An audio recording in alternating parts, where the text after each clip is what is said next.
Very much for that. Thank you, pleasure. I feel I've been firmly put in my place. Thanks, Carol. She does it sort of gently, but She's firmly. so nice, yes. Yes, Dan. Yes. It's a library picture. Right, I've learned my lesson. Now, having to wear high heels, makeup, shorter skirts or even dyeing your hair, these are just some examples of what women say they've been asked to do for their job. Yes, and now MPs are calling on the government to actually try and take action against discriminatory dress codes. Ben's got details. Yeah, really important area, this. MPs have been looking at whether this is as widespread as some people would have us believe. Thanks, guys. Yeah, morning to you. You might know this all started last year when a woman was sent home from a temp job in London after refusing to wear high heels for work. Now, she launched a petition. That gained over 150,000 signatures, and it prompted MPs to investigate workplace and dress code discrimination. So let me run you through some of the examples of what women say they are being forced to experience. Well, one air hostess described feeling humiliated due to the company uniform policy. She said that there was one set of clothing rules for men and a very different one for women. Well, another woman who worked in a jewellery store said that wearing high heels caused her serious pain. And a retail worker told MPs that she was offended by company dress rules, which she said attracted unwanted attention from customers. So let's speak to the MP Helen Jones, who chairs the Parliamentary Petitions Committee. And good morning to you. We've heard there some examples, of course, of some of this discriminatory practice in action. Yes. Just how widespread is it? From the evidence we've had, it is very widespread indeed, and it feeds into a culture where women feel degraded and humiliated at work, which, as you say, often attracts unwanted attention, sometimes from their bosses and sometimes from customers, which can go so far as putting them at risk. You know, we've had examples of people being followed home, for instance. So give me some examples of what the proposals, or certainly what you would like to see change. So it's clear when it comes to things like high heels, but it's not suggesting that you could go to work wearing trainers, for example. No, it is clear that employers are entitled to impose a uniform policy which requires people to be smart and well turned out. But if that policy impacts more on women than on men, then it can be indirect discrimination. The problem is that indirect discrimination can be justified if the employer says it's reasonably necessary in pursuit of a legitimate aim, and tribunals can find differently in different parts of the country. So we need more test cases so that the law's clarified. Yeah, and I think that's where it might become more difficult, because in some cases there will be a grey area where an employer says, look, this is the look that I want to present for my firm to my customers, and this is how I would expect you to dress accordingly to present that look to those customers. And that, in some cases, may not be discriminatory. Is that right? It may not be, but it is quite possible to draw up a dress code which isn't discriminatory between men and women. The agency that employed Nicola, for instance, revised its dress code after what happened and came up with a much more satisfactory one. The problem is that some employers don't even realise they may be discriminating, and certainly don't realise they have to do a health and safety assessment. So we are asking for the government to draw up better guidelines for employers, as well as doing an information campaign for employees, so that people understand what is expected of them and what's not reasonable. And really briefly, who's going to be responsible for policing it?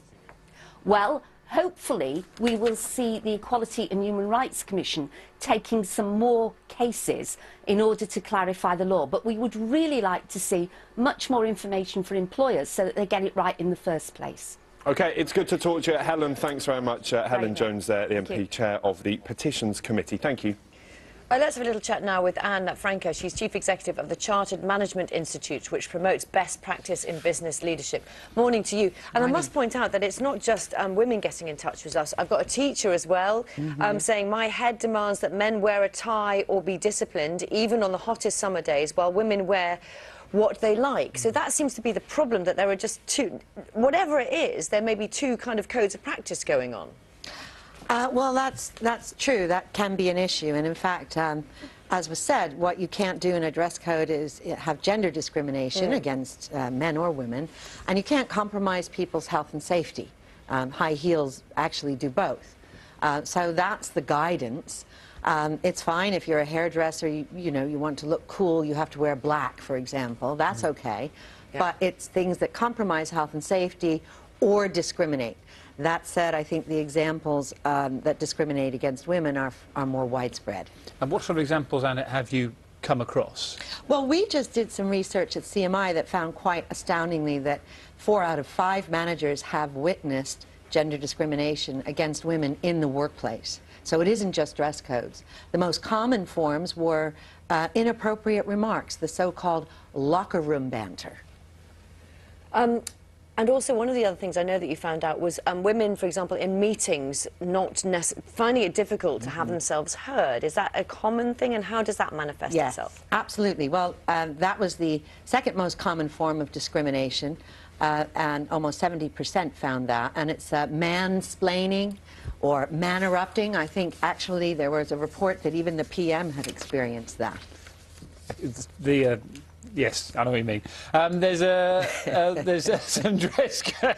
I'm sitting appropriately, I think. There's some loads of comments coming in on this as well. Let me read you a few of these. And Tricia says, "I've no issues with dress codes, so long as they're consistent and apply equally, so men and women have to wear them. So women have to wear a suit, but also men have to do the same, and perhaps a tie as well, as long as it's the same across the sexes."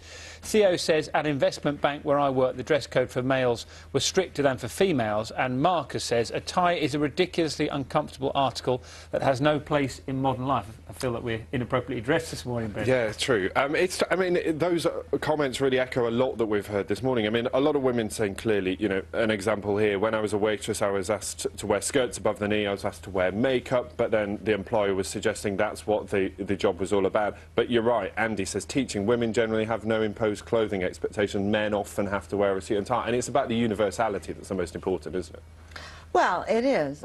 You know, by the way, I think if men don't want to wear ties, they shouldn't have to, right? So that's a modern... speak to our boss, I think. Modernizing the dress code applies to both sexes. But I want to point out there is a serious side to this, which is that there is still gender discrimination primarily affecting women. And it isn't just the little things. It's big things like promotions and pay. And what do you...